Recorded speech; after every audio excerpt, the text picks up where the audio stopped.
Hi, I'm Phil Halper, also known as SkyDive Phil on YouTube, and I'm back. Welcome back, Phil.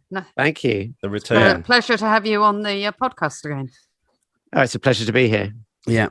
Now, actually, what we did when you were on before was we promised that we would have a session on vegetarianism and the philosophy behind that, because we were talking about animal suffering and how that bleeds into theology.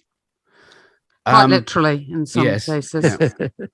Yeah. But when we were talking about this, you thought actually it'd be a better idea to do something that's much more current in your thinking with this wonderful YouTube and response from William Lane Craig on the Kalam Cosmological Argument. That's right. So earlier this year, I put out a video on the Kalam Cosmological Argument. It's very well received, and it's featured many leading philosophers and physicists replying to it. And Bill Craig then put out a 4-part podcast, which I think is a record in replying to a single YouTube video. I'm not sure. Maybe someone can tell me if there's something more than that. Yeah, congratulations. Thanks. And then we've made a subsequent film replying to his reply. And how recent's the subsequent film? I'm trying to think. I think that was sometime at the end of July. Oh, right. So he could easily be a month ago on the thing. Oh, so he could be working on his. So he could be doing a reply or not. Yeah, a 6-parter. He might be working on a 6-parter. Who knows? Yeah. Well, the surprise for you, Phil, is that we've got him on the podcast. No. God, surprise, shock. Shock. That's right. Wouldn't that be something? Yeah. So we're kind of friends and we're chatting. So you can say things which. Your opinion that you don't have to back up with every kind of logical syllogism. Okay, that's so fine. you can give some impressions of how you feel about the whole thing. Sure. But also before we get into the detail, yeah, not just impressions, but also just go back to somebody maybe listening who goes, Kalam, what? You know, yeah, okay, that's good. Yeah. Right. Kalam. Kalam who he? Well, Kalam was a bloke, wasn't it? Kalam. Kalam was actually a person. Is it Kalam or Kalam? Yeah. Well, I did debate a Scottish guy, and he pronounced it Kalam-argument, and I'm like, Kalam-argument. Kalam-argument. There's an apologist called Kalam, isn't there? So that's confusing. Yes, indeed. There is Kalam Miller, who we're actually going to interact with on the animal suffering issue, believe it or not. Oh, right. So having Kalam. Oh, that'd be interesting. Not for Kalam. Okay. Yeah. So, but yeah, it's, the word Kalam in Arabic means like debate or argument or discussion. But it could be, can be translated as argument. So it could be the argument, cosmological argument. The argument, yeah. Really? Oh, like naan bread. It can be. I mean, obviously, when you look up a word in a dictionary, it has multiple definitions. So it can be translated as argument. Right. Okay. So I'm told. Okay. So, whatever began to exist has a cause. Whatever begins to exist. There's different ways to formulate the Kalam argument. It's a class of argument known as cosmological arguments. And so the Kalam cosmological argument can be formulated in different ways, but the most well-known one is presented by William Lane Craig. And that says whatever begins to exist has a cause. The universe began to exist. Therefore, the universe has a cause. And then there's later analysis, which is supposed to say that that cause must be God. Yeah. And I always thought the later analysis was where it completely falls to nothing.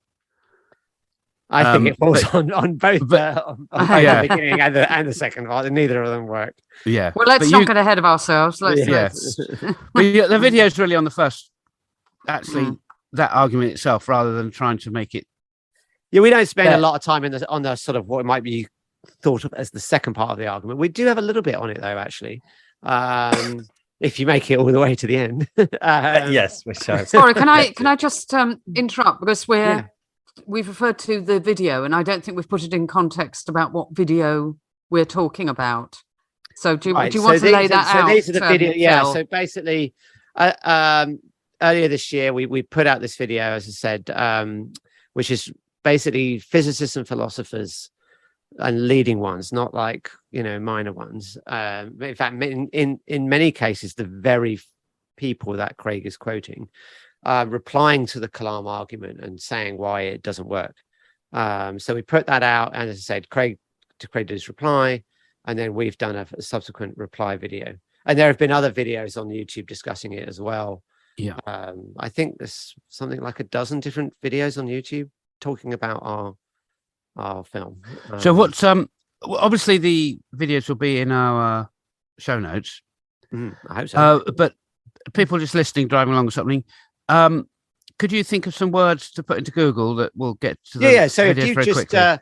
if you just type in Kalam Cosmological Argument into YouTube and just look for it'll be on the first page. Look for the ones by SkyDive Phil. And the one is called Physicists and Philosophers Reply to the Kalam Cosmological Argument, and the other is I think the Experts Reply or something. So SkyDive is one word. That's a good place. It's all one word, SkyDive Phil. But just put in Kalam Cosmological Argument, SkyDive Phil. And that's Kalam. Kalam is spelled Kalam. Yeah. Just as a slight little premise for anyone knows that are this is not their area, and this kind of thing isn't my area at all. And so but from my understanding, from even watching the video and other things to do with this in the past, there was a very much of a theistic what I call jumping on the bandwagon back when the universe was spoken of as the origins was the Big Bang.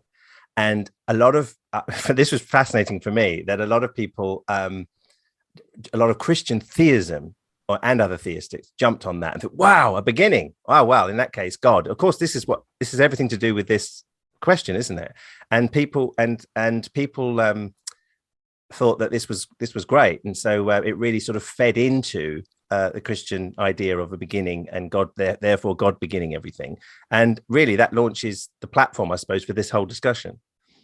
Oh, that's right. Yeah. I mean, it's interesting actually, because back in the 1950s, when these ideas were sort of being debated, I mean, they're still being debated, but there's one of the fathers of the Big Bang is Georges Lemaitre.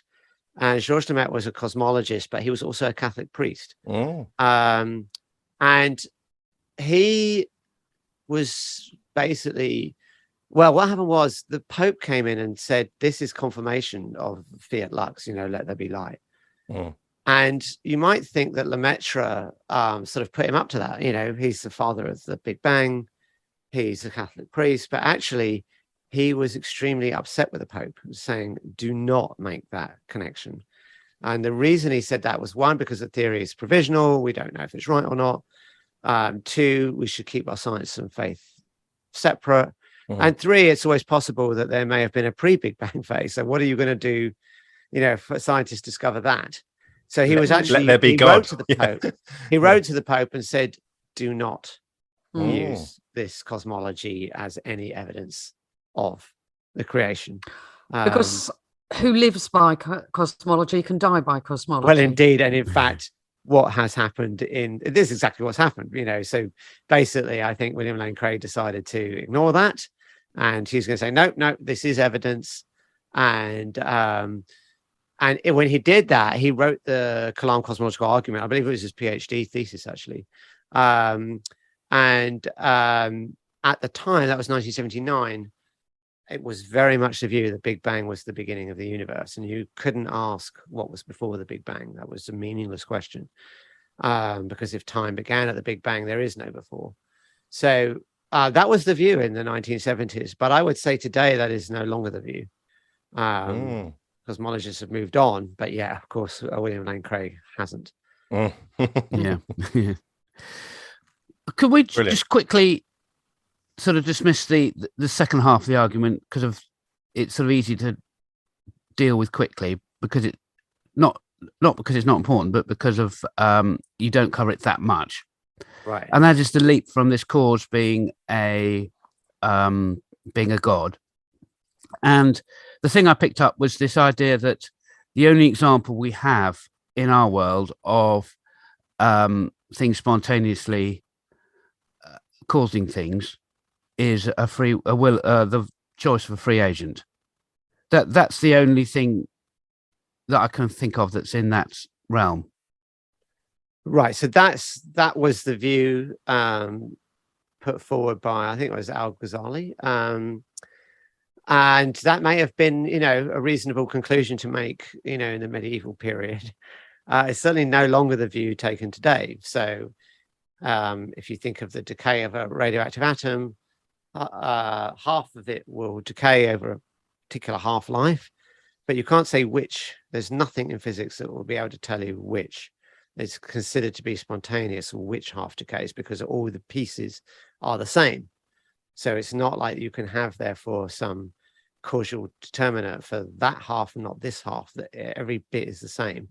So it's no longer considered to be the case that there are no spontaneous things happening in physics. Now, actually, you could even argue even this is true even in Newtonian physics, but that's a bit more complicated and obscure. But furthermore, we now think the most popular view of free will is what's called compatibilism. So this is the idea that free will is compatible with the laws of physics. So either the laws of physics are fully deterministic, in which case whatever you think of as free will must be also deterministic, or the laws of physics allow for some non-determinism, in which case whatever you think about free will fits into that. So either way, this argument, that this is like this exception to everything else, the only thing that could be a spontaneous thing is free will, is certainly not a popular view amongst contemporary philosophers. Francis, this is your area. Well, I am a compatibilist, so I certainly come down on that side. I think it's, I think it's perhaps in any event, a difficulty for Craig that, as someone who presumably embraces, well, I'm sure he does embrace libertarian free will. In fact, I know he does because of his arguments on the free will defense to the problem of evil, that he's already allowing that there exists within our existing world exceptions of things that begin to exist without having a cause in the way that we normally think of them being caused, i.e. Our own free will decisions. So there's already a conflict for him there, in terms of saying that everything that begins to exist has a cause. Well, not apparently free will decisions. They begin to exist and they are not caused.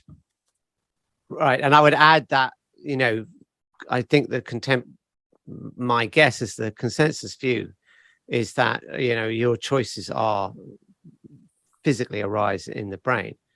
So therefore we have a process that's physical and uncaused, according to Craig. Now he might say they're not physical, and that's fine. He can take that view, but notice that what he has to do now is to take a view that's inconsistent with what we currently think is what I would guess is a consensus view amongst philosophers and neuroscientists.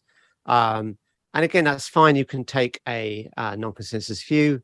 But when the Kalam is sold, this sort of hidden premise is not generally mentioned. It's sort of sold to the audience as being very much consistent with mainstream science. And of course, he's got to have to assume that free will, is non-physical or is not caused, so, and he's got to assume, of course, that you could have somebody create something that doesn't have a physical body, that doesn't require any kind of energy input. All of these things are things that we don't know anything of in our everyday experience, in my opinion. Now, he could argue, well, we know that free choices are immaterial. But again, when you're making a deductive argument, it's presented as having just two assumptions. The universe has a cause, universe has a beginning. That's it. But actually, when you look under the hood, I mean, this is one of the reasons why the Kalam is so fascinating, because on the surface, it looks really straightforward. But as soon as you look under the hood, and you say, well, hang on, how is this actually going to work? Then you've got to realize that actually there's lots of assumptions running in the background that are certainly not the consensus view amongst physicists and philosophers. Yeah. Well, should we start to look under the hood and perhaps start with this idea that about the universe began to exist, and how Craig backs that up and how you push back on it. Right. Yeah. So there's two arguments, each of which can get subdivided into two arguments. So the first one is what's known as the philosophical argument, or a priori argument. And that says basically that infinity cannot exist in the real world. And if infinity can't exist in the real world, then the number of events in the past can't be infinite. Therefore, the universe must have had a beginning. The second one is known as the scientific argument, or the a posteriori argument. And that says there's evidence from cosmology, the Big Bang, and also thermodynamics, that says the universe must have had a beginning. So the way Craig presents it is that you've got two independent ways of deriving the beginning. They reinforce each other. And so the consensus view, in his view of cosmology and logic and mathematics and metaphysics, is all pointing to all the same conclusion, that the universe had a beginning. So let's just start with the Big Bang theory, maybe a little bit of history, why it's associated with the beginning and why it no longer is. So what we know is that the universe is expanding. So when I say expanding, actually, what that means is distant galaxies are on average moving away from each other. So it doesn't actually necessarily mean getting bigger, because the universe might be infinite, and it might have been infinite even at the Big Bang. So in what sense is it getting bigger? So what we mean by that is that it's stretching, basically. So distant galaxies are moving away from each other on average. So if we wind the clock back, they're getting closer and closer together. The universe is getting more dense as we move the clock backwards in time. And you get to a point where all the galaxies are basically on top of each other. And what was known even in the early 20s was that this leads to a point where the distance between any 2 points is basically zero. So you have infinite density. There are other features of the universe that you calculate from that. For example, the curvature, the temperature, the pressure, all of these things go to infinity in a finite amount of time. And you can calculate how long ago that was. And when the Big Bang was first suggested, that was 1.8 billion years. And cool. At the time, people knew that the Earth was older than that. So, certainly by the 1940s, the age of the Earth was well determined as being about 4.5 billion years old. So that led many people to doubt the Big Bang, because it obviously made a prediction that's just false. Right, the universe can't be younger than the Earth. So different ideas were proposed, but also a lot of people took this notion of a singularity and said, well, actually, when it was calculated, it assumed that the universe was like perfectly symmetrical. And this was also done with black holes. So Robert Oppenheimer, the father of the atomic bomb, and there's a new movie about him coming out soon by Christopher Nolan, who did Interstellar and Somnia and Batman films and Dunkirk. Anyway, his next film is about Robert Oppenheimer, so we'll see if he tackles this issue of singularities and black holes. But Oppenheimer had a theorem that said, well, if a star collapses, it's big enough, it will form a black hole with a singularity at its center. But people looked at it and said, but the problem is, you've made a whole bunch of simplifying assumptions. In particular, the star was perfectly symmetrical. So, and the same in cosmology. So people did not take these singularity theorems very seriously. And that was till the 1960s when Roger Penrose came along. And he showed that the singularity theorems didn't care about these unrealistic assumptions. They still worked, even if you relax those unrealistic assumptions. And then Hawking came along. So Penrose proved it in the case of black holes, and then Hawking comes along and proves it in the case of cosmology. He basically turns Penrose's argument sort of upside down. If the future of collapsing matter is a singularity, where time stops, then the past of expanding matter is a singularity where time stops. So therefore, the universe has a beginning. And so that was the consensus view through the 20th century. Well, those singularity theorems were proved in the mid-1960s. And there are various versions of them, making them a bit more robust. And I think it was by 1970, there was seen to be very robust. So what happened? Why do we no longer think that the Big Bang is a beginning anymore? What changed? So one thing that changed was, there are still assumptions on these singularity theorems. So one of them was that gravity is always attractive. What goes up must come down. And that seems like a very reasonable assumption. I mean, that's our everyday experience, right? However, there are some problems with the standard Big Bang theory. And it's thought that they can be fixed if you introduce a period of very rapid expansion called inflation. And this idea of inflation caught on and is the consensus view in cosmology today, although there are some challenges to it. So it's not unanimous. It's a bit like dark matter, actually. Most people think dark matter is real, but there are some cosmologists that say no. And inflation is, I think, in a similar boat. Yeah. Is it right that inflation makes some specific predictions about the universe it creates or universes that it generates, which actually we can go to our universe and look at and say, yes, that is exactly what we see? I would say that is the consensus view. Yeah. But there are... So it's not just theory from nowhere. It's rooted in some observations. Right. So the argument is that, generally that is the consensus view. There are some people that actually sort of dispute that and say, well, actually the predictions that inflation made are not as firm as is thought. So there is a little bit of controversy about that, but generally that is the consensus view. So yes. I'm more talking about how science is done. It's not saying flaying about trying to make up models. Yeah. They are rooted in observations. Yeah, I mean, of the universe. There are about half a dozen predictions that are thought to have come from inflation. I would say 5 out of those 6 have been confirmed by observations. But I do want to point out that there are some cosmologists that say, actually, when you look at the theory in more detail, maybe those predictions are not as firm as thought. So there is some controversy about that. But look, let's just go with the consensus view for this, for our purposes here. Yeah. All we really need to know is that inflation is consensus, and what it has is the important bit. Whether inflation is right or wrong, we'll come to that later if you like. But the consensus view is that there was this inflationary period, and that has gravitational repulsion in it. So that violates the assumption in the Penrose-Hawking theorem. And that inflation came out in 1979, and I would say it became sort of consensus gradually over the next 20 years. Now there is also the discovery that the universe is accelerating in its expansion. That's also modeled as gravitational repulsion.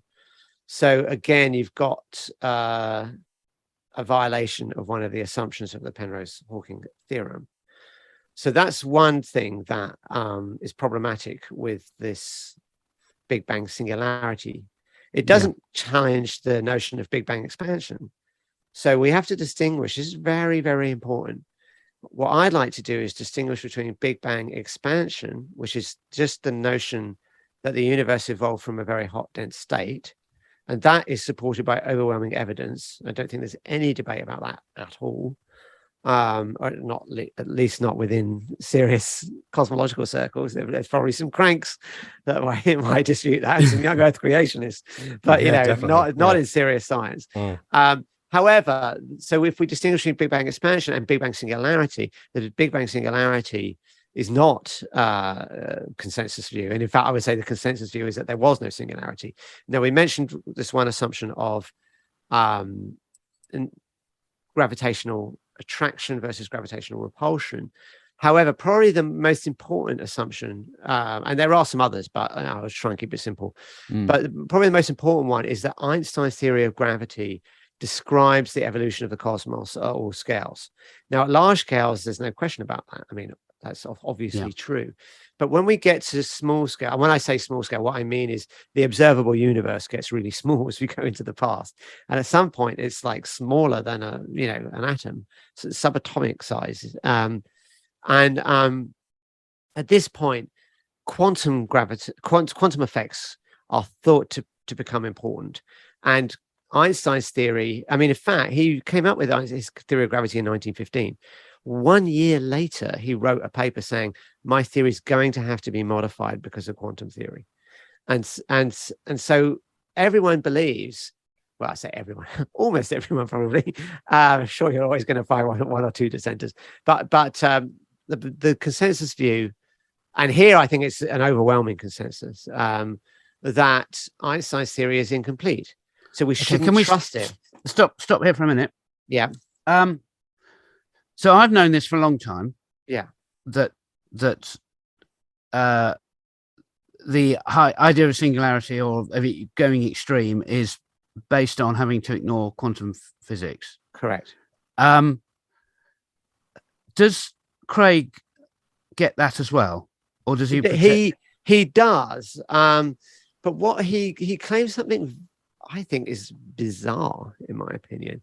He says, well, yes. So we challenged him on this, right? We said, physicists don't think there was a singularity. That's an artifact of pushing Einstein's theory beyond its domain of applicability. In the same way that Newton's theory has a domain of applicability. You can use Newtonian physics to launch your rockets to the moon, as NASA are going to do.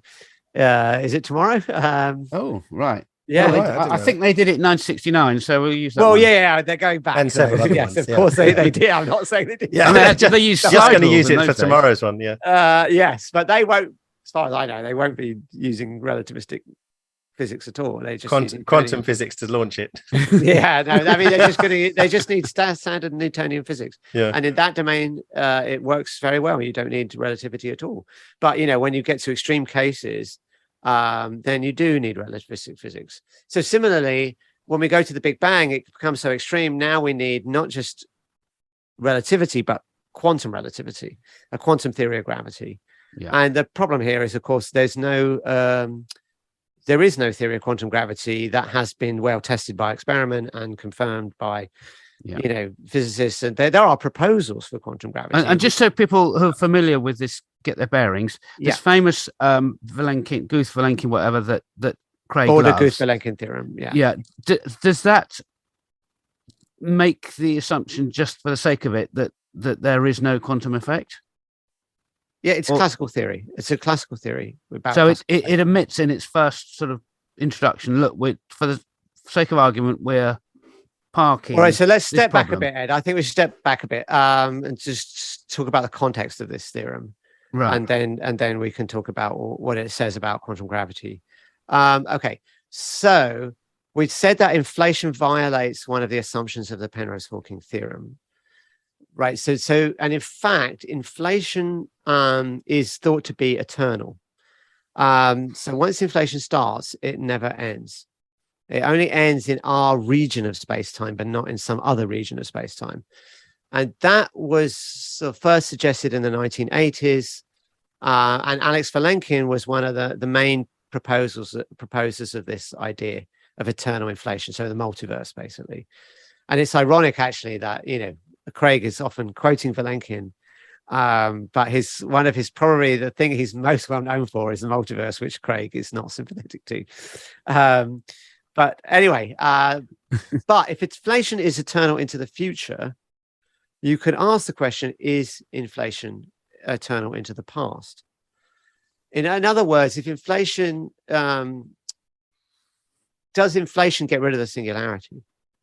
Now, it certainly does violate the condition of the Penrose-Hawking theorem, but maybe you can construct a new theorem, right?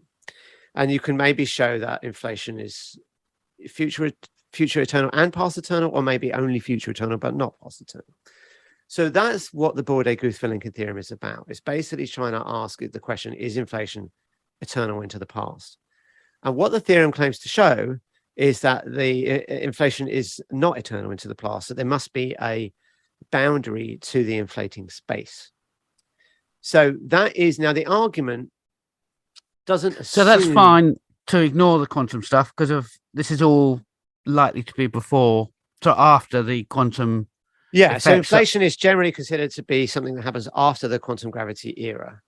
So therefore, it sort of doesn't really touch on the question of quantum gravity. Yeah, okay. Now, and what it's supposed to be like a geometric argument that basically says that if you follow a sort of test particle back in time, there are, you can look at certain ways you can observe it, or observers measure its velocity, and you see that as it goes back in time, its velocity they will measure its velocity to increase. So because there's a maximum speed limit, then you'll get to a point where what called the world lines of the particle, they have to converge. So basically, the idea then is that inflation has a past boundary. So now there's a question then of how to interpret that past boundary. Is it the beginning of the universe, or is it just a beginning to inflation? And I interviewed Guth and Vilenkin, and both of them said, no, it's only the beginning to inflation and should not be interpreted as the beginning of the universe. Yeah. Whereas Craig says it's the beginning of the universe. Now, to be fair to Craig, Vilenkin did say that it proved the beginning in a popular book in 2005. And this is the quote that he's always using. You know, there's this famous quote where Vilenkin claims it proves the beginning of the universe. But that quote is not in the paper, right? That was in a popular book. And you know, you won't find it in the peer-reviewed paper. In fact, I interviewed the guy that peer-reviewed the paper, and he basically said the mathematics is very good, the interpretation is iffy. You know, so you shouldn't interpret it as the beginning of the universe. And then, you know, many years later, I interviewed Vilenkin, and this was, I'm trying to remember what year it was now. I think it was 2018 or something. So like more than a decade since Vilenkin wrote that book, and he no longer makes the claim that it proves the universe had a beginning. So and that's on your video. Yeah, that's in the video, right?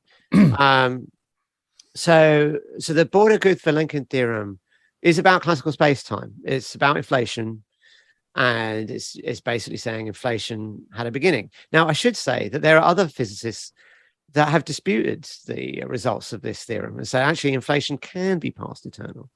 So even that is disputed. And now there's no experiment that you can even imagine that would resolve that dispute. And so, hang on, we've got a visitor. My cat Erebus is saying hello. I hope he doesn't sit on the laptop. Make all kinds of noises. Hey, Erebus. So basically, now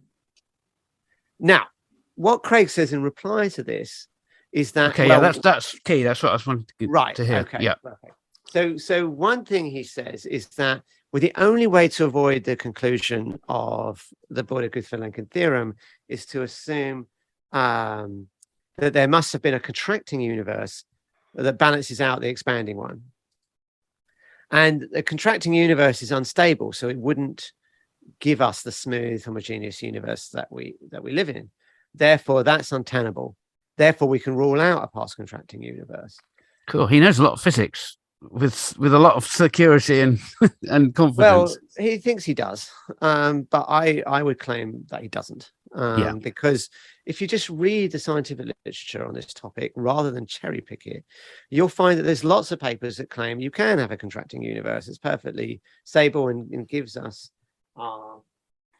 nice, smooth, homogeneous universe that we live in. And he just ignores those papers. Very recently, you know, there was some simulations done by some numerical relativists. So the problem is you have to make some assumptions about what the matter content was of the previous universe. You have to make some assumptions about what equations you're going to use. And you can make different assumptions about what were the fields present, what was the pressure content, and you make certain assumptions and you will get certain conclusions, right? And we pointed this out in our video, and we said, look, we don't know what the content of the contracting universe was, so we can't make this claim that it's necessarily unstable. If just to do a sort of step in here for anyone sort of more just trying to grasp some of these ideas. The whole thing again, the whole problem with this is that Craig's background belief is that all of this is a defense on his part for finding something in science that's looking like the idea that we had a beginning, and therefore that suits theism brilliantly. If you make that jump, well, jump I wouldn't say it suits. I would say it suits the Kalam brilliantly, but I wouldn't say necessarily theism, because there are many theists that would say that the universe is past eternal, that God created an eternal universe, and Aristotle took that. Aristotle was no atheist, right? Aristotle took the view the universe was eternal into the past. And he believed that God still created the universe, but he does so sort of outside of time. I think the analogy was that it's sort of like a person casting a shadow, that these are supposed to be sort of co-eternal with each other. So the universe is eternal into the past, as is God. So there was, and in fact, what's interesting is that Craig likes to make a big deal of the atheist Fred Hoyle proposing the steady state model as an alternative. So this was an alternative to the Big Bang that was popular in the 1950s, and it suggested the universe had always existed. And he said, look, the atheists wouldn't accept a universe with a beginning, and you know, they had to be drawn kicking and screaming into this conclusion. But what he doesn't mention is that there were many theists that backed the steady state, and they took passages in the Bible that said that God is the sustainer of the cosmos as backing the steady state, and just said it was a eternal creation doctrine. And there were Muslim theologians as well that suggested that what's called continual creation. So I wouldn't say even Genesis 1 can have that. I think the most Hebrew scholarly kind of opinion on Genesis 1 is that God seems to be reforming and moving about stuff that seems to be there. There's absolutely nothing in Genesis 1 that says there's a beginning to the universe. He certainly creates the Hashemayim and Haaretz, which in my opinion should be translated as the land and the sky. Not as heaven and earth as we understand it today, but land and sky, I think, is the correct translation. And he moves over the face of the waters before he does the creation, so the waters were already there. And the darkness. There was a debate, So there's a debate in theological terms. I mean, Philo, was a very famous Jewish philosopher, and there were various rabbinical schools of thought that said, no, God created out of pre-existing materials. So there's two schools of thought about how God creates. Is it creation ex materia, out of pre-existing materials, or creation ex nihilo? And creation ex nihilo is not like an obvious interpretation of Genesis. Obviously, some theologians think that, but not all. So it's not clear at all that the theology requires a beginning to the universe. It's only Craig's theology. I should say, it's not, obviously Craig is not the only one that suggests the Kalam Cosmological Argument. These are ancient debates that have been going on. John Philoponus actually was, I think, one of the early defenders of this sort of line of reasoning. But creation ex nihilo is not a obvious interpretation of Genesis. It's a interpretation. That's right. Yeah, it is. I'm back. Hey, Francis. Hi. Nice to I'm hear not sure how long I'll be back for, but right. But, I'm back at the moment. Where have we got to? Have I missed all the philosophical bits? No, we've been doing science, really. Philosophy? Oh, okay. We've been going on a few different routes, shall we say? We're now on theology. The theology of creation. So basically, Well, can we sort of look at this issue about I don't know whether you've approached that, about actual and potential infinities. Yeah, we haven't started on that. Was quite let's come back to that in a moment, shall we? So I just want to finish this issue about the BGB theorem. So we talked about a collapsing universe. However, that's not the only issue with the BGB theorem. So we talked about the BGB theorem and how it sort of models sort of these particles moving backwards in time. But another problem is that particles are not considered fundamental in physics anymore. Rather, what's considered fundamental are quantum fields. And some people would suggest it's really the wave function of the universe. And as particles are just an approximation, a sort of classical approximation almost. So when we get into the quantum gravity era, it's not clear that this description is even relevant. And so even if we forget about this issue of whether there was a contracting universe or not, there are other issues to do with what's the right way to describe space-time. And even if space-time itself is fundamental. So it may be that space-time is not even a fundamental concept. And so it's not clear what it would mean to say the universe began just because there's a boundary to the inflating region. And that's independent of our thoughts about whether there was a contracting universe or not. We also mentioned that there are some people that think inflation can be eternal into the past, and there's absolutely no way to observationally determine which of those are correct. So in fact, inflation is thought to erase any trace of what happened before it. Now, there have been some suggestions that there may be quantum gravity effects that could survive it, but put that aside for the moment. If inflation erases what happened before, then there's certainly no observational evidence of a beginning. So if there was a beginning to inflation, we wouldn't see it. And in fact, inflation, this is the irony. When you think about eternal inflation, it really is very similar to the steady state. And in fact, Alan Guth has said that it resembles a steady state in many ways.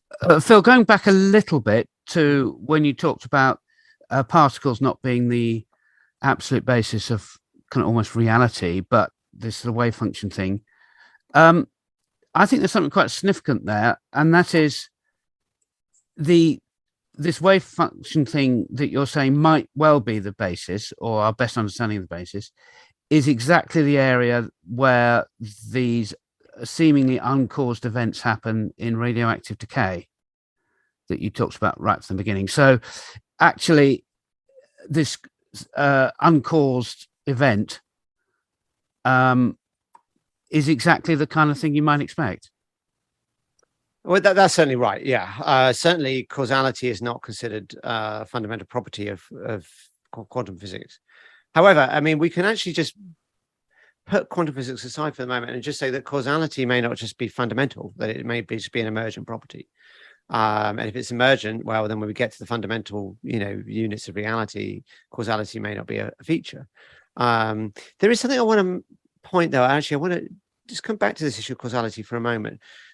Just pause that for a moment, because there's something I think is very important that we point out in the video and hasn't been discussed a lot in this debate about the Kalam, and that is that if we think, let's say, the wave function of the universe is fundamental, and we might trace back in time where classical descriptions of the universe are not working anymore, shall we say, and we just think of a wave function, and this wave function can be considered as something timeless. It doesn't have time evolving in it. Now, what Craig says about God, this is interesting, right? Because he says that you can have a quantum cosmology, so something that gets around the singularity theorem but still has a beginning, right? And he gives the example of something called the Hartle-Hawking model. And there, what's considered is that the universe gets to a point where there are not 3 space dimensions and 1 time dimension, but 4 space dimensions and no time dimension. Now, so the universe is in a timeless state. Now, you might think of this as a universe with a beginning, although there's some debate about that, but let's leave that for the moment. Let's suppose this is right. What do we have here? Is this something that backs the Kalam or something that doesn't back the Kalam? Now, you might think, well, if it's a universe with a beginning, that backs the Kalam, right? So Craig should be happy with that. And in fact, when he replied to our video, he gave the example of the Hartle-Hawking model as a quantum cosmology. So you don't have to worry about singularity theorems. You still have a beginning. But consider this. Is God past eternal according to Craig? No, right? God does not exist eternally into the past, but God is still beginningless. because he exists timelessly and then in time. So according to Craig, God doesn't need a cause, because the only things that need a cause are things with beginnings, and God doesn't have a beginning. But the reason God doesn't have a beginning is not because he exists eternally into the past, but rather he exists in a timeless state and then enters into time. Now, why can't the universe do the same thing? So if there's a quantum wave function of the universe that we find, if you like, if we go back far enough in time, and it's in a timeless state, which is what the Harter-Hawking model in some interpretations describes, then what you have is exactly the same thing, right? The universe doesn't need a cause, because not because of quantum mechanics gets rid of causality. No, you leave that aside for the moment. No, because the quantum state is timeless. And therefore, even though it is not eternal into the past, it doesn't have a beginning, right? So they're not, you generally would think they're the same thing, right? But hopefully you can see that they're not the same thing. So saying that the universe is not eternal into the past is not the same thing as saying that it has a beginning. And for this reason. So actually Craig's own argument then sort of backfires. And his use of the Harter-Hawking model backfires. So, are you? Can I see if I've understood this? Right. You're saying that something can exist, but there's no past because there's no time, and then time begins, and the entity already exists, and can enter into time at that point. Yeah. Yes. So, okay. Yeah. I mean, one way I try and visualize it, I'm not quite sure if this is perfectly accurate, but I like to think of, in order to have time, you need some sort of regularity, like a clock needs a pendulum swinging back and forth or something like that. You need some sort of event, don't you? Would you agree with that? That time you need events exist without change? Yeah, you need events, but I also think that to build a clock, which is what we generally define as time, as what's measured on a clock. So if you define time as what's measured on a clock, I mean, of course, there are debates about how to define time, but Einstein certainly defined time as what's measured on a clock, and a clock has to have regular motions. So you could imagine, and in fact, one physicist we interviewed said time is the correlation between events. So you could imagine events not having any correlations, but there are still events, and then time starts ticking when they become correlated.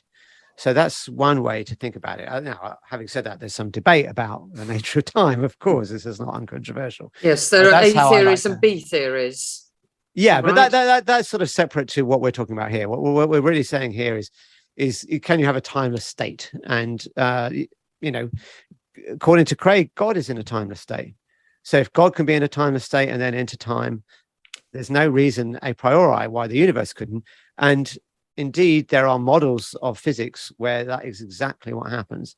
Now, that's not to say these models are necessarily right. They are proposals only. But there are some reasons to take them seriously. The Harter-Hawking model famously proposes this. And even though I would say we don't know whether it's right, we certainly do know that there are good reasons to take it seriously, that there are some very attractive features of the model that physicists think is very impressive. That doesn't mean it's without its own difficulties. But yeah, so these ideas abound. So the point is then, even putting aside whether quantum mechanics is causal or acausal, the fact that it might suggest that we enter into a quantum realm where there's no time might mean that the universe doesn't need a cause because of this issue of it's timeless. Okay, can I jump in? I know France is really keen for us to get on to the philosophy and the infinites and things. Yes. And we need to leave time for that. So Can we kind of wrap up the science side? Yeah. Well, one thing we haven't said on the science is the thermodynamic argument. So maybe we can briefly mention that. So I'll just bracket. So let's just summarize the Big Bang argument. The Big Bang was considered the beginning of the universe. That was true when Bill Craig wrote his thesis and his famous book, The Kalam Cosmological Argument, 1979. But today, it's no longer considered the beginning. That doesn't mean cosmologists think the universe was eternal into the past, but rather the question is open. And it's certainly my view that we don't know whether the universe was past eternal on the basis of cosmology. It might be, might not be, we just don't know. All right, so there's the other argument is the thermodynamic argument. So Craig presents this in the following way. Entropy increases over time. If the universe were past eternal, we would be in a maximal entropy state. Since we're not in a maximal entropy state, the universe can't be past eternal. So that's the argument. Okay, there's various problems with this argument. I would say one is that it assumes there is a maximal entropy state. But if the universe is infinite, there may be no maximal entropy state, or maybe we're always in the maximal entropy state. There are other issues that you can imagine that our universe is part of a larger multiverse where our universe, it starts in low entropy and builds up, but the whole multiverse is again infinite, and therefore you can't define what the maximal entropy state is for the whole multiverse. And so, yes, our pocket universe would be finite in time, finite into the past, but the whole physical reality would not. There's another problem, which is there's a mystery as to why the entropy was so low at the Big Bang. And that's improbable. Low entropy is always improbable, and the low entropy state is extremely improbable. So the question is, well, why was it improbable? Sorry, why was it low at the Big Bang, or so low? It didn't need to be so low for life to form. So there's a mystery there. And Craig might say, well, look, it's a particular problem. If you had a contracting universe, how did it get to this low entropy point? That's extremely improbable. But if you cut out the contracting period before the Big Bang, assuming there was one, you've got exactly the same mystery. Well, okay, let's suppose there was a beginning. Why was it in a low entropy state? So this problem of low entropy is not specific to models with a beginning or models without a beginning. It's a problem for both of them. Therefore, it doesn't decide whether there was a beginning or not. Both of them have to tackle this very difficult issue. Why was there low entropy? And I would suggest there have been models where proposals that the entropy in some sense of the previous universe, if there was one, doesn't sort of carry through into the post Big Bang universe. So it gets kind of reset, if you like. And that would at least explain if there was some sort of reset mechanism. And that might be that it only appears that the entropy was low to us. So it's an observer-dependent effect. There are all kinds of ideas out there. We're not going to go into all the details of them. But the bottom line is that none of this shows that the universe had a beginning. Yeah. So thermodynamics does not prove that the universe had a beginning.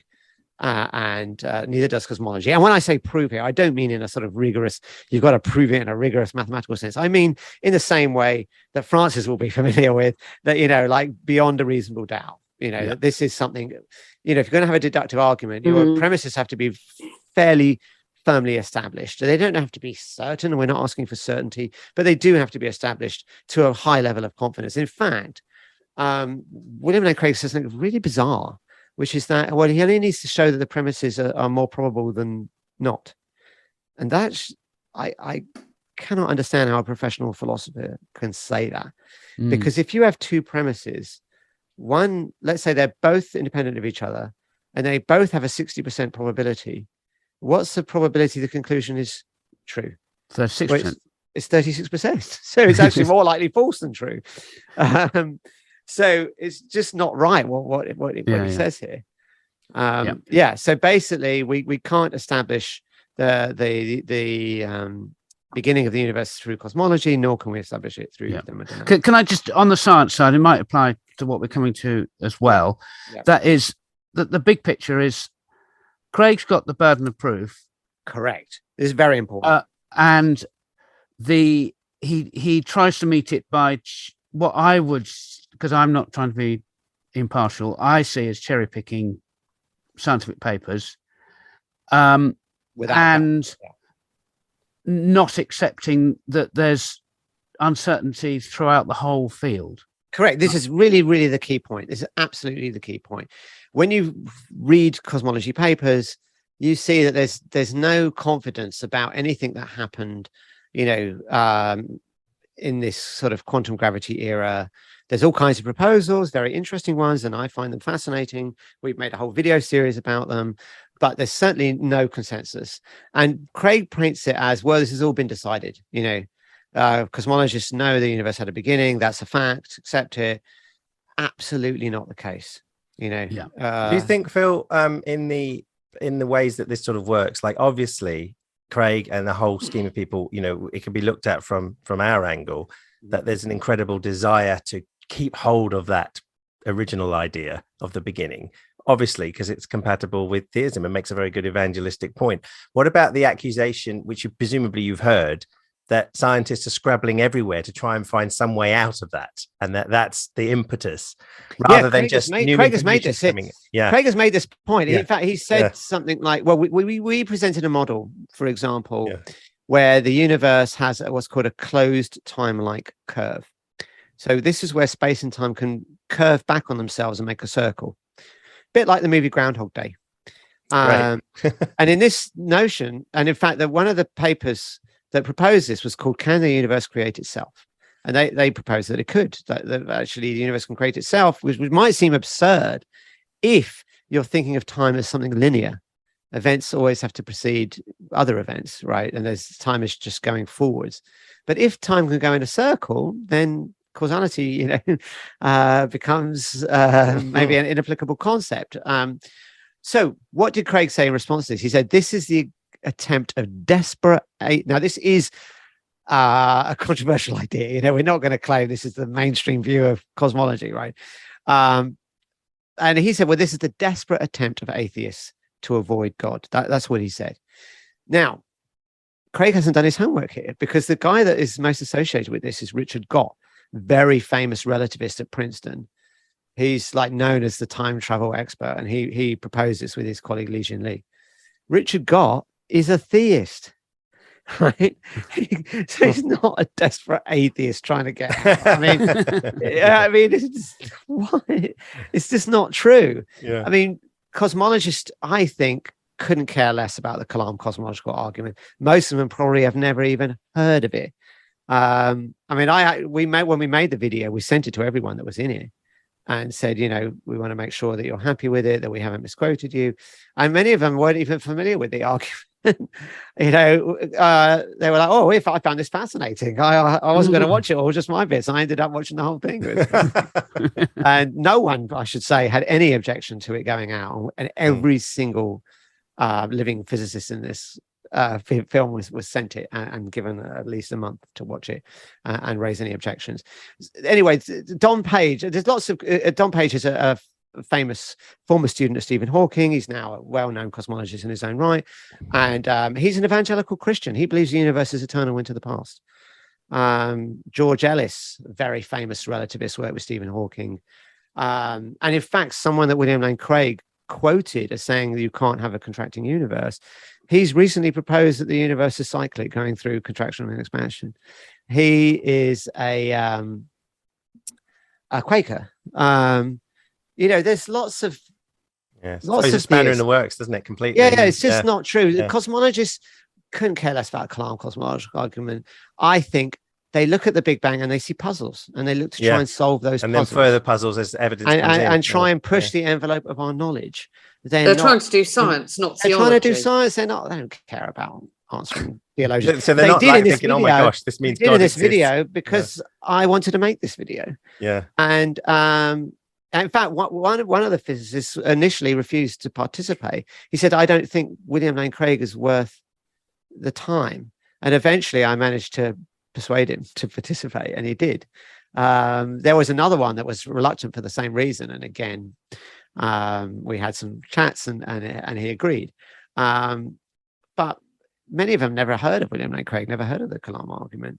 They're not trying to construct these models to avoid a beginning. They're constructing models to try and solve the puzzles of cosmology and progress our knowledge. Well, how often have we all heard the comment that the multiverse is just a way that atheists try and get out? It's not just William Lane Craig who says that. That is such a common response, that the multiverse was invented as a way of getting around the beginning of the universe. And even I, as complete non-scientist, someone to whom physics is, let alone cosmology, is largely a closed book, I know that it's got nothing to do with that. It's just got to do with theorizing about what the scientific evidence is and drawing conclusions. And although you can apply those conclusions to issues about the beginning of the universe, that wasn't how they came about. Well, it's interesting. I'll tell you an interesting anecdote about that. So I was invited onto the Unbelievable podcast with hosted by Justin Briley, and it was going to be me versus theist Jeff Swearing from Reasons to Believe, and they were going to debate this issue. Jeff Swearing had changed his mind. He had taken, I think, that view, and he changed his mind, and he was actually more enthusiastic about the multiverse than I am. I mean, I heard that. That was Justin actually had to admit that he was wrong. He had said that the multiverse was invented by atheists to try and get rid of the fine-tuning argument for God. And me and Jeff had to tell him that's not true, and he conceded that it wasn't true. And the funny thing was, my perspective was there is a reasonable scientific case for multiverse, not that it's been proven or that we know it to be true. Jeff was actually much more convinced about the multiverse than I was, and I thought that was very, very, very interesting. And there were going to be two shows, me versus Jeff about the multiverse, and it was going to be Jeff disputing the multiverse. Then there was going to be another show with me with a guy who agreed there was a multiverse, but disagreed that it affected the fine-tuning argument. He changed his mind as well, and he decided that it does refute the fine-tuning argument. He's still a theist because he thinks there are other reasons for God. That's fine. That's completely fine. You know, but the fine-tuning argument, he had to say, we've got to let go of that now. Do you think a parallel of this, just quickly here on this one, a parallel of this is I remember people jumping up and down all over the place, like I would say probably more on the very unknowing side of fundamentalist Christianity. But when they talked about mitochondrial Eve, they were going, yes, this is it. This is it. But of course, when you look at the details, it doesn't fit at all what they're thinking. They've just used the word. Right. Because, mitochondrial Eve was not the only human being that existed at the time. And it's thousands of years ago. But it sounds like she was, because they used the name Eve. But do you see the point I'm going, though? That's what the mindset does. People jump on anything that looks like it confirms their faith. Yeah. And get too excited about it. Yes. And that's what Lemaitre warned about. He warned Christians not to do this when the Big Bang was first floated. And some people listened and some people didn't. Interestingly, many of the cosmologists who are Christians, they take the Lemaitre stance. Whether the Big Bang is true, whether there was Big Bang in the universe, doesn't matter. We've got other reasons for our faith, and it just doesn't matter. But Bill Craig made a big deal of it. Yeah. And it was a popular argument because, at the time, it seemed like the Big Bang proved a beginning. And so we can see why this felt attractive.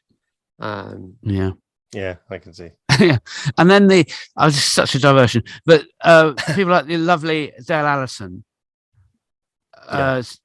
who's an expert on the resurrection, which is what presumably these evangelical scientists who believe on other grounds are relying on. He's an expert on the resurrection, and he says, "Well, no, I can't base my faith on this. It'll have to be on other things." Yeah, because he's the expert on that. Because there's too many nuances and realities behind the study of that, isn't there, with him to say, actually, I can't quite say what even Bill Craig says, to be fair, there may be some that, in fact, I know there are, that would just say like they're just in awe about the universe, and it gives them a feeling that there must be a mind behind it. And that's fine. I don't agree with them, but that's not, that's not an argument that has the obvious flaws that the Kalam does. Somebody might say the multiverse just shows, wow, we've even got a greater God. Well, indeed, that is what some people are suggesting now. There are now theologians, and I think Jeff might be among them, now floating this, that the multiverse is what we would expect God to create. Yeah. So, of course. Yes, of course. It shows the wonder of God. So they go that way. Yeah. We are really getting short on time. Yeah. Okay. Can we do any justice to Infinity? And okay. So basically, Francis, do you not want the Marvel movies? Yeah. Do you want to set us off on this? Infinity. Well, William Lane Craig argues that there cannot be any such thing as eternal. Because I'm not going to go too much into the technicalities of actual and potential infinities, but his main thing is that if the universe was past eternal, how do we ever get to where we are today? Because you can never, as long as you keep running, that this seems to be what he's saying, you can never actually achieve any particular moment in time, because there's always more time for you to run before you arrive at that moment. It just doesn't make sense for us to be here in the here and now, because you can never arrive at the here and now, because there's always that eternal space that you've got to bridge before you get to the here and now. Is that a kind of reasonably quick and dirty summary, do you think, Phil? Yeah, that's he certainly makes that argument. Now, in the technical literature, he sort of makes it a bit more precise, and he says, well, you can't transverse an infinite, and the other one is that you can't form an infinite via successive addition, and we can say that infinity itself is incoherent and leads to, well, depending on what audience he's talking to, either contradictions or metaphysical absurdities. So he sort of has, in his video, he has sort of two arguments. One is called the Hilbert-Hotel argument, and the other is the sort of orbits of Jupiter and Saturn.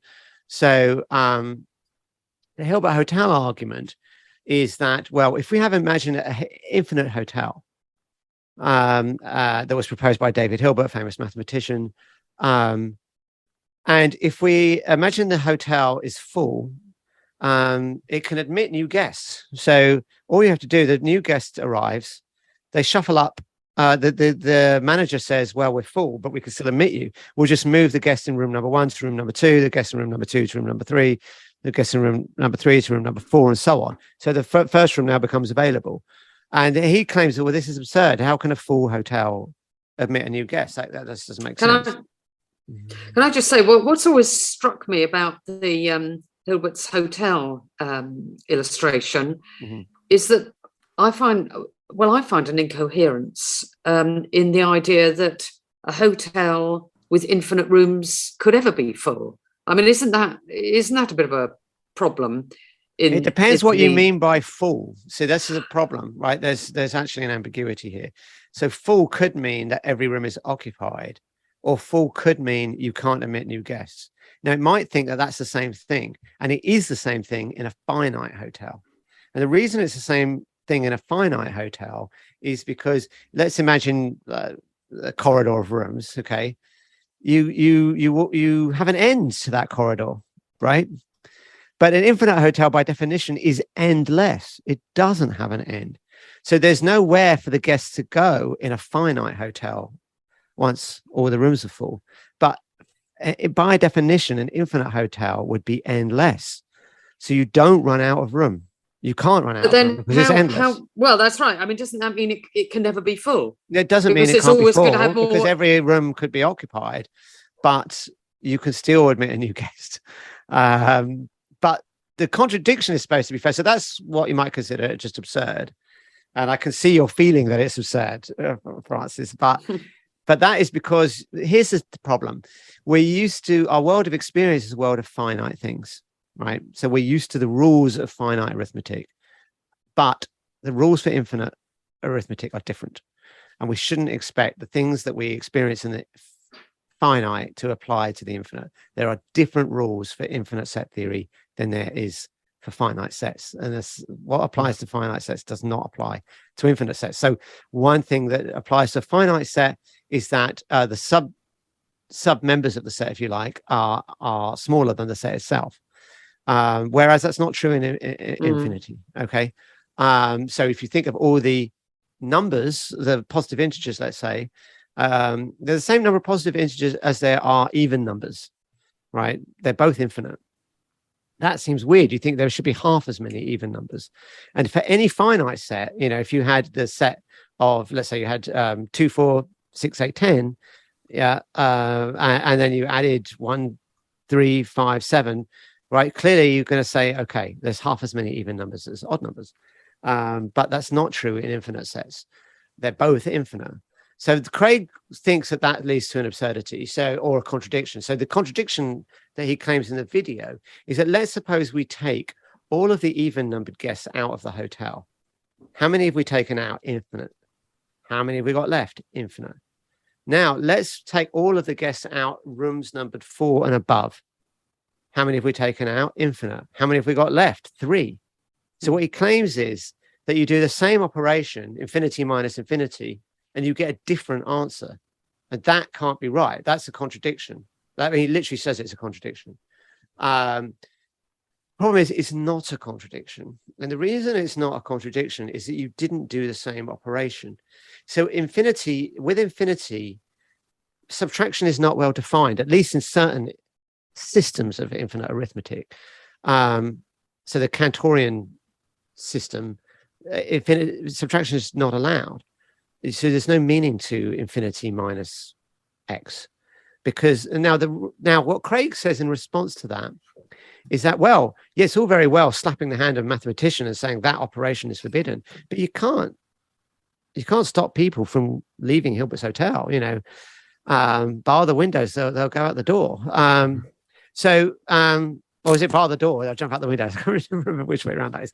Anyway, so the problem is that the reason subtraction is not defined in infinite sets is because it's underspecified. It's not because you can't have someone leaving the infinite hotel. It means that if someone leaves the infinite hotel, if that's all I tell you, then I can't know the answer. But once I tell you, if I tell you a bit more, if I give you more specification, then you get a sensible answer. So in the case of the video that Bill produced, if I tell you which infinity I subtract from the hotel, or I take out the hotel, I should say, actually, then we get a definite answer. So if I tell you I take out all the even numbers, I know I have all the odds left. If I tell you I have everyone in the room 4 and above taken out, then I know I have 3 left. What's happened here is that I've given you additional information that I wouldn't have in normal arithmetic. So to give you an example, so suppose I'm looking at my desk here. I've got 3 items on my desk: a cup of water, laptop, and a microphone. Okay, so I've got 3 items on my desk. If I tell you I take 1 item from this desk away, how many items have I got left? We know that it's 2. 2, right? I didn't tell you which item though, did I? I didn't tell you whether it's the microphone, the laptop, or the water. I didn't need to tell you. Yeah. Right. So in infinite cases, I need to tell you which thing I took off. Then I get a definite answer. So this is a point that Wes Morrison made in the video. If I specify it, I get a definite answer, and there's no contradiction. If I don't specify it, I don't get any answer at all, and there's no contradiction. So Bill Craig's just wrong here to suggest that this case gives us some reason to doubt the existence of infinity. So now to come to the issue of you can't transverse the infinite. I mean, there's a number of things to say about that. So the first is that you can't do it in a finite amount of time. That's true. But in an infinite amount of time, you can count an infinite amount of numbers. Right? The point is there's an assumption, I think, going in here, is that you start, there's some starting points in the universe is infinitely far away, and you have to cross that distance. But if the universe is infinite into the past, there is no starting point. So there is no transversing. Yeah, Carol, I thought was really clear on that, and that helped me a lot. There just is no starting point. So this whole argument sort of assumes that you have to start infinitely far away and get to now, right? But there is no starting point for the universe. The other thing I would say is the universe is not on a journey moving through time. Objects in the universe move through time, but the universe itself isn't. But moreover, if you have an infinite amount of time, then there's no problem with this, right?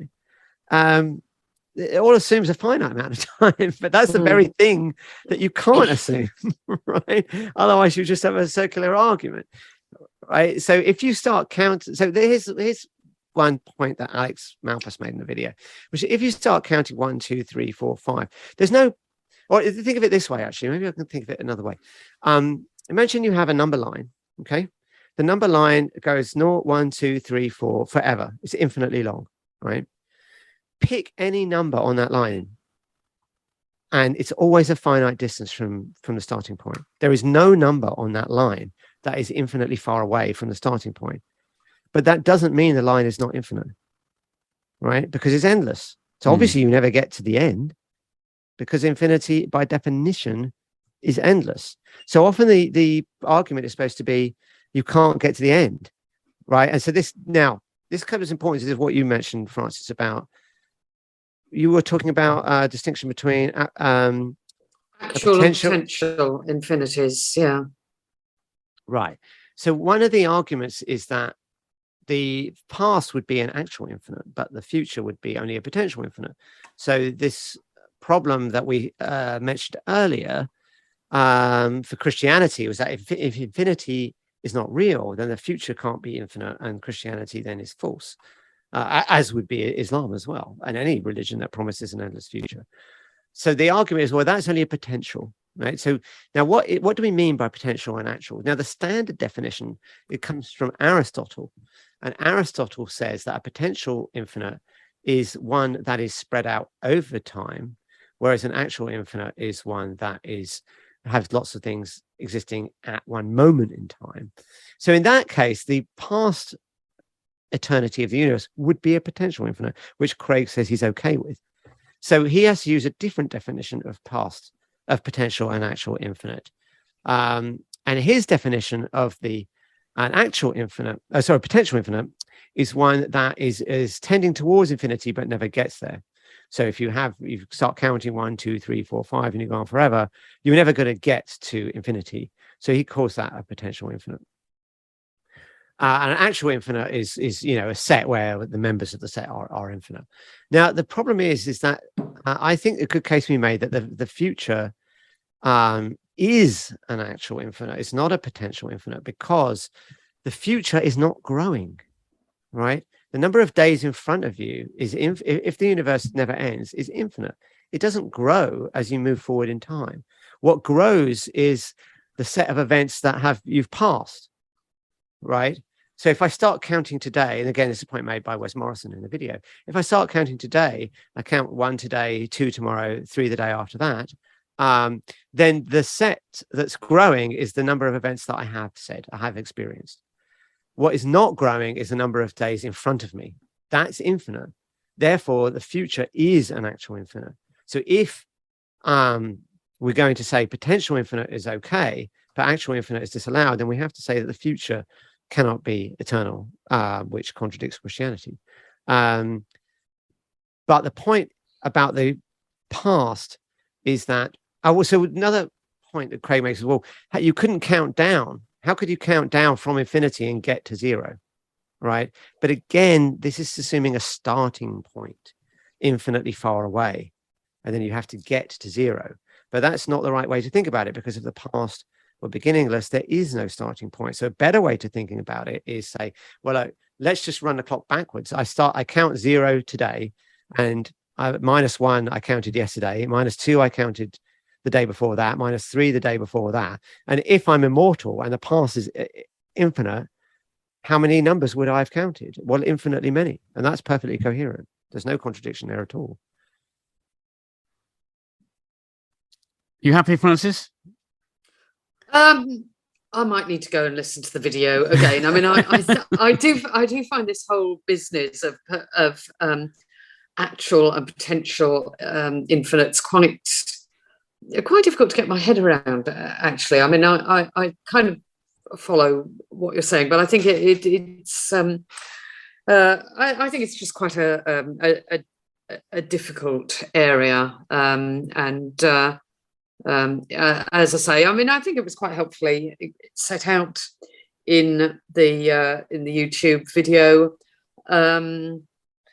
I think one thing I would say, Francis, is that you're not alone, right? Infinity is difficult and it's counterintuitive, and that's why it's difficult, because it's counterintuitive. But what I would say is, why on earth should we have accurate intuitions about infinity when all we experience is finite? Absolutely, yes, yeah. Yes, I mean, it's one of a number of things where you can't rely on your intuitions, because they're simply not up to the job of dealing with some very complex issues.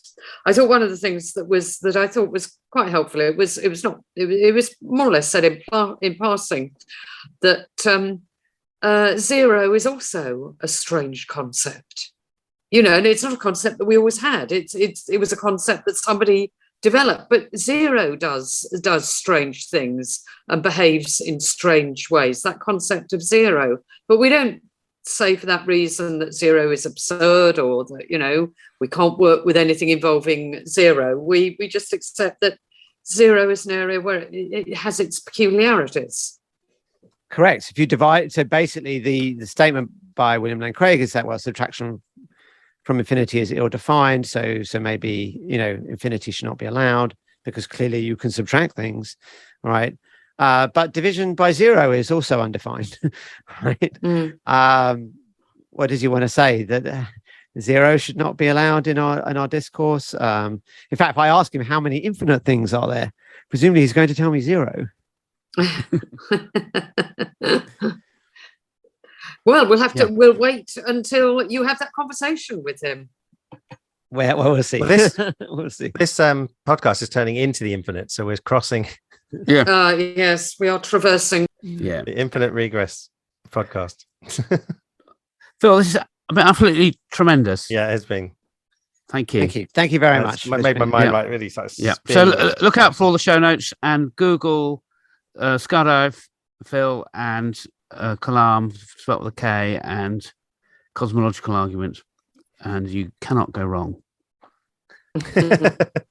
We wait and see how it all develops. Thank you. So, okay. So until next time with the next interesting subject, which don't know what it is right now.